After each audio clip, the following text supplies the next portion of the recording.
ওম নমো ভগবতে বাসুদেবায়। নমস্কার বন্ধুরা, বৈদিক বার্তার নতুন একটি পর্বে আপনাদের স্বাগত জানাই। আশা করছি আপনারা সকলে ভগবানের কৃপায় ভালো আছেন এবং সুস্থ আছেন। ভারতীয় সনাতন ধর্মের আধ্যাত্মিক সাধনার ধারায় একাদশী তিথির গুরুত্ব অপরিসীম। প্রতিটি একাদশী নিজস্ব মাহাত্ম্য বহন করে, তবে অপরা একাদশী তার মধ্যে বিশেষভাবে শক্তিশালী। আজকের এই পর্বে আমরা ধাপে ধাপে আলোচনা করব 2026 সালে অপরা একাদশী সঠিক সময়সূচি, অপরা একাদশী কিভাবে পালন করতে হবে, অপরা একাদশী পালন করা কেন এত গুরুত্বপূর্ণ, এই দিনে কোন 7টি কাজ ভুলেও করা উচিত নয়, অপরা একাদশীর দিন ভগবানের কৃপালাভের বিশেষ উপায়। এই আলোচনার উদ্দেশ্য শুধুমাত্র তথ্য প্রদান করা নয়, বরং এমন একটি পূর্ণাঙ্গ দিক নির্দেশনা দেওয়া যা অনুসরণ করে একজন ভক্ত তার আধ্যাত্মিক জীবনে উন্নতি করতে পারে। তাই আজকের ভিডিওটি খুব গুরুত্বপূর্ণ হতে চলেছে। সকল বন্ধুদের কাছে অনুরোধ থাকবে, দয়া করে ভিডিওটি মনোযোগ সহকারে দেখবেন। যদি ভালো লাগে অবশ্যই একটি লাইক করবেন আর কমেন্টে ভক্তি ভরে লিখবেন, জয় শ্রীকৃষ্ণ, রাধে রাধে। তো চলুন বন্ধুরা, মূল আলোচনা শুরু করা যাক। অপরা একাদশী জ্যৈষ্ঠ মাসের কৃষ্ণপক্ষের একাদশী। ধর্মীয় গ্রন্থ অনুসারে এই একাদশী অপরাধ নাশিনী একাদশী নামে পরিচিত, অর্থাৎ জীবনে সংঘটিত গুরুতর পাপও এই ব্রতের মাধ্যমে লাঘব হতে পারে, এমন বিশ্বাস প্রচলিত রয়েছে। শাস্ত্রে বলা হয়েছে, যিনি ভক্তি ভরে অপরা একাদশী পালন করেন তিনি অশ্বমেধ যজ্ঞের সমান ফল লাভ করেন। এই তুলনা থেকে বোঝা যায় এই ব্রতের মাহাত্ম্য কতটা উচ্চ। এটি শুধু পাপমোচনই নয়, বরং ব্যক্তি জীবনে সৌভাগ্য, শান্তি এবং ধর্মীয় চেতনা জাগ্রত করে। আমরা প্রায়ই জীবনের ব্যস্ততায় নিজেদের ভুলগুলো উপলব্ধি করতে পারি না। অপরা একাদশী সেই সুযোগ এনে দেয় যেখানে মানুষ নিজের অন্তরকে শুদ্ধ করতে পারে এবং নতুনভাবে শুরু করার অনুপ্রেরণা পায়। অপরা একাদশী পালনের সম্পূর্ণ নিয়ম। দশমী তিথি থেকেই প্রস্তুতি। অপরা একাদশী সঠিকভাবে পালন করতে হলে দশমী তিথি থেকে নিয়ম শুরু করতে হয়। এই দিন অবশ্যই আপনাকে নিরামিষ ও সাত্ত্বিক আহার গ্রহণ করা উচিত। অন্ততপক্ষে রাত্রিকালীন আহারটি অবশ্যই নিরামিষ হওয়া বাঞ্ছনীয়। অতিরিক্ত মশলাযুক্ত তামসিক খাবার এড়িয়ে চলা উচিত। পেঁয়াজ, রসুন, মাছ, মাংস ইত্যাদি সম্পূর্ণরূপে বর্জন করা উচিত। মানসিক প্রস্তুতিও এই দিনের একটি গুরুত্বপূর্ণ অংশ। মনকে শান্ত রাখা, অপ্রয়োজনীয় কথা, কাজ থেকে দূরে থাকা, এসব অভ্যাস ব্রতের সফলতার ভিত্তি তৈরি করে। একাদশীর দিন ভোরবেলা ব্রাহ্ম মুহূর্তে ঘুম থেকে উঠে স্নান করে পরিষ্কার ও সূচি বস্ত্র পরে এরপর ভগবান বিষ্ণুর পূজা করতে হয়। তুলসী পাতা, চন্দন, ফল, ধূপ, প্রদীপ দিয়ে পূজা সম্পন্ন করা উচিত। উপবাসের ধরন ভিন্ন হতে পারে। নির্জলা উপবাস, জল ছাড়া, ফলাহার, ফল ও দুধ বা আংশিক উপবাস। তবে যেটিই পালন করা হোক না কেন, মূল বিষয় হলো ভক্তি ও নিয়ম পালন। সারাদিন ভগবানের নাম জপ করা উচিত। শাস্ত্রপাঠ, ভজন কীর্তন, ধ্যান ইত্যাদি খুবই পুণ্যজনক। এই দিনটি শুধুমাত্র শারীরিক উপবাস নয়, বরং মানসিক এবং আত্মিক শুদ্ধির দিন। রাত্রি জাগরণ করলে ব্রতের ফল বহুগুণ বৃদ্ধি পায়। ভগবানের নাম গান, স্তোত্রপাঠ এবং ধ্যানের মাধ্যমে রাত কাটানো উচিত। দ্বাদশীতে পারণ নির্দিষ্ট সময়ে ভঙ্গ করতে হয়। পারণের আগে ভগবানকে ভোগ অর্পণ করা উচিত। তারপর নিজে আহার গ্রহণ করা হয়। দরিদ্রদের দান এবং ব্রাহ্মণদের আহার করানো দ্বাদশীর অন্যতম একটি গুরুত্বপূর্ণ কাজ।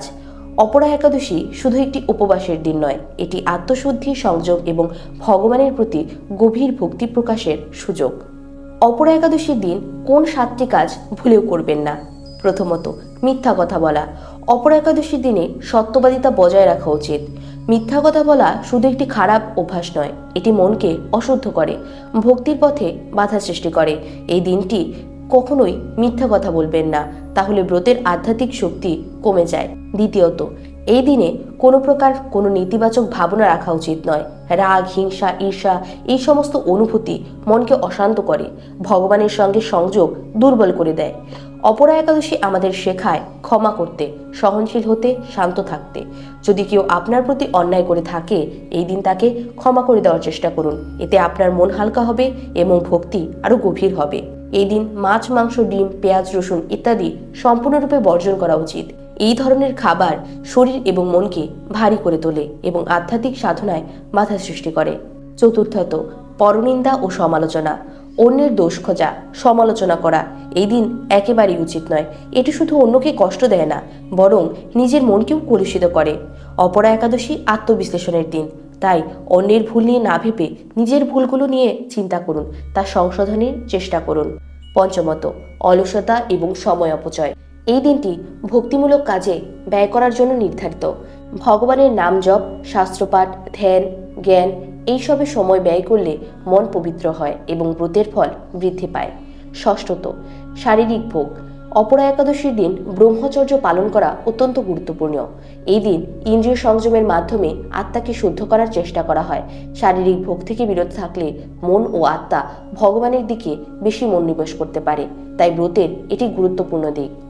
সপ্তমত, অনেকেই ব্রত পালন করলেও পূজার নিয়ম ঠিকঠাক মতো মানেন না, এটি বড় ভুল। আন্তরিকতা ছাড়া এবং নিয়ম না মেনে ব্রত পালন করলে তার পুণ্যফল পাওয়া যায় না। ভক্তি, শ্রদ্ধা এবং নিয়ম মেনে পূজা করা, এই তিনটি বিষয় একত্রে থাকলে ব্রত সফল হয়। অপরা একাদশীতে কিছু বিশেষ সাধনা রয়েছে যা করার মাধ্যমে ভগবানের কৃপা খুব সহজেই লাভ হয়। প্রথমত, ওম নমো ভগবতে বাসুদেবায়, এই মন্ত্রটি জপ করলে মন শান্ত হয়, ঈশ্বরের সঙ্গে গভীর সংযোগ তৈরি হয়। তুলসী পূজা অত্যন্ত গুরুত্বপূর্ণ। তুলসী পাতা ভগবান বিষ্ণুর কাছে অর্পণ করলে ভক্তির ফল দ্রুত পাওয়া যায়। দরিদ্র এবং অসহায় মানুষদের সাহায্য করা এই দিনের অন্যতম শ্রেষ্ঠ কর্ম। এটি শুধু পুণ্যই নয়, বরং মানবিক মূল্যবোধের প্রকাশ। ধ্যান ও নীরবতা পালন করলে মন স্থির হয় এবং আত্মার সঙ্গে সংযোগ গভীর হয়। এবার আমরা জেনে নেব 2026 সালে অপরা একাদশী কবে পালিত হচ্ছে।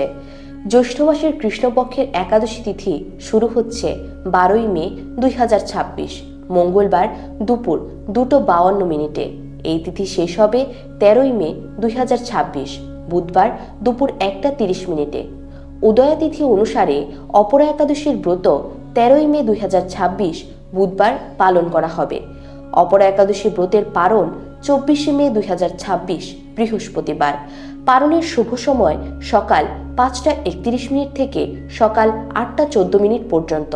এই সময়ের মধ্যে অবশ্যই পারণ সম্পন্ন করা উচিত। অপরা একাদশীর আধুনিক প্রাসঙ্গিকতা।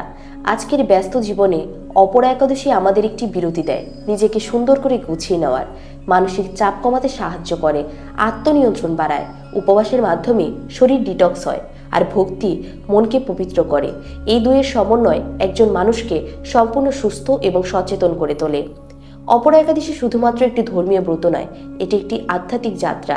এটি আমাদের শেখায় কিভাবে সংযম, নিয়ম এবং ভক্তির মাধ্যমে জীবনকে উন্নত করা যায়। যদি আপনি আন্তরিকভাবে এই ব্রত পালন করেন, তবে এটি আপনার জীবনে অবশ্যই ইতিবাচক পরিবর্তন আনবে। মানসিক শক্তি এবং আত্মবিশ্বাস এবং ভগবানের আশীর্বাদ আপনার লাভের পথ খুলে দেবে। প্রিয় বন্ধুরা, যদি ভিডিওটি ভালো লেগে থাকে এবং আপনারা যদি একটু হলেও উপকৃত হয়ে থাকেন, তাহলে অবশ্যই একটি লাইক করে জানাবেন আর আমাদের কমেন্টে বলবেন আজকের ভিডিওটি আপনাদের কেমন লাগলো। ভগবানের নাম কমেন্টে অবশ্যই একবার লিখে যাবেন। এরকম তথ্যমূলক ভিডিও নিয়মিত পেতে আমাদের চ্যানেলটিকে সাবস্ক্রাইব করে পাশে থাকা বেল বাটনটি অন করে রাখবেন।